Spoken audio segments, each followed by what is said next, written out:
Hello guys, അപ്പം ഇന്ന് നമ്മൾ ഉണ്ടാക്കാൻ പോകുന്നത് ഒരു മാജിക് പേപ്പറാണ്. അതിന് വേണ്ടിയിട്ട് ഞാൻ 2 കളറിലുള്ള പേപ്പറാണ് എടുത്തിരിക്കുന്നത്.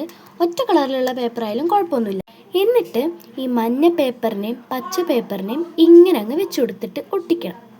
എന്നിട്ട് വീഡിയോയിൽ കാണുന്ന പോലെ അങ്ങോട്ടും ഇങ്ങോട്ടും ഇങ്ങനെ മടക്കി കൊടുക്കുക. ഈ ഓലയൊക്കെ വെച്ച് ഓലപ്പാമ്പിനെയൊക്കെ ഉണ്ടാക്കില്ലേ, അതേപോലെ അങ്ങോട്ടും ഇങ്ങോട്ടും ഇങ്ങനെ ആക്കി കൊടുക്കുക. പിന്നെ ഇതൊറ്റ പേപ്പറൊന്നും പോരാട്ടോ, എന്ന് വെച്ച് കുറേ പേപ്പർ വേണമെന്നും ഞാൻ പറയുന്നില്ല. ഞാൻ A4 സൈസിലുള്ള ഒരു മഞ്ഞ കളർ പേപ്പറും ഒരു പച്ച കളർ പേപ്പറുമാണ് എടുത്തേക്കുന്നത്. അതുകൊണ്ട് തന്നെ എനിക്ക് അത്യാവശ്യം വലുപ്പത്തിലുള്ള തന്നെ കിട്ടിയിട്ടുണ്ട്. അങ്ങനെ ഇത് അവസാനം ഇങ്ങനെ 2 അറ്റം വരുന്നിടത്ത് നമ്മൾ പശ തേച്ചിട്ട് അങ്ങോട്ട് മടക്കി ഇതുപോലെ ഒട്ടിച്ചു കൊടുക്കുക. ഞാനിങ്ങനെ കുറച്ചധികം ഉണ്ടാക്കിയെടുത്തിട്ടുണ്ട്. ഞാൻ പറഞ്ഞ അത്ര പേപ്പർ തന്നെ വെച്ചിട്ട് ഇനി ഇതിനൊക്കെ ഇതുപോലെ യോജിപ്പിച്ച് കൊടുക്കണം, പശ തേച്ച് ഒട്ടിച്ചു കൊടുക്കണം. അങ്ങനെ എല്ലാം ഒട്ടിച്ച് കഴിയുമ്പോഴത്തേക്കും വലിയൊരു പാമ്പിനെ പോലെ വരും. വലിച്ചു നീട്ടിയാൽ എത്ര വേണേലും വലുതാവും.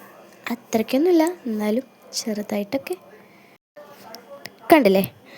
ഇനി ഇത് നിങ്ങൾക്ക് ക്ലാസ്സിൽ പോയി ഷൈൻ ചെയ്യേ, അല്ലെങ്കിൽ ഇങ്ങനെ എടുത്തിട്ട് കുട്ടികളെ മുഖത്തേക്കൊക്കെ ഇങ്ങനെ എറിഞ്ഞിട്ട് പേടിപ്പിക്കുകയെ, വീടിൻ്റെ ചുമരുമ്പോൾ തൂക്കിയേ, കടന്നു വരുന്ന വാതിലൊക്കെ അല്ലേ അതിൻ്റെ മേലെയൊക്കെ തൂക്കി വെച്ചാൽ നല്ല രസമുണ്ടാവും കേട്ടോ. ഇത് കണ്ടില്ലേ, നല്ല നീട്ടുള്ള തന്നെയാണ് കേട്ടോ എനിക്ക് കിട്ടിയിട്ടുണ്ടായിരുന്നത്. ഇനി ഞാനിതാ എൻ്റെ ഭിത്തിയിൽ തൂക്കിയത് കാണിച്ചു തരാവേ. ഭിത്തിയുമുള്ള കുത്തിവരെയൊന്നും നോക്കണ്ട, ഞാനും എൻ്റെ ഏട്ടനും എൻ്റെ കസിൻസും എല്ലാം കൂടി ചെറുതായപ്പോൾ കുത്തിവരച്ച സംഭവമാണ്. ഇനി ഇതുപോലെ പല പല ആകൃതിയിലാക്കിയിട്ട് നിങ്ങൾക്ക് എവിടെ വേണേലും എടുത്ത് തൂക്കാം. ബർത്ത്ഡേക്കൊക്കെ കേക്ക് കട്ട് ചെയ്യുന്നതിൻ്റെ പുറകിലൊക്കെ വെച്ചാൽ നല്ല രസമായിരിക്കും. അപ്പോൾ എല്ലാവരും ഇത് ട്രൈ ചെയ്ത് നോക്കാൻ മറക്കല്ലേ, അടിപൊളി സാധനമാണ്. അടുത്ത വീഡിയോ ആയിട്ട് കാണാം. Bye bye.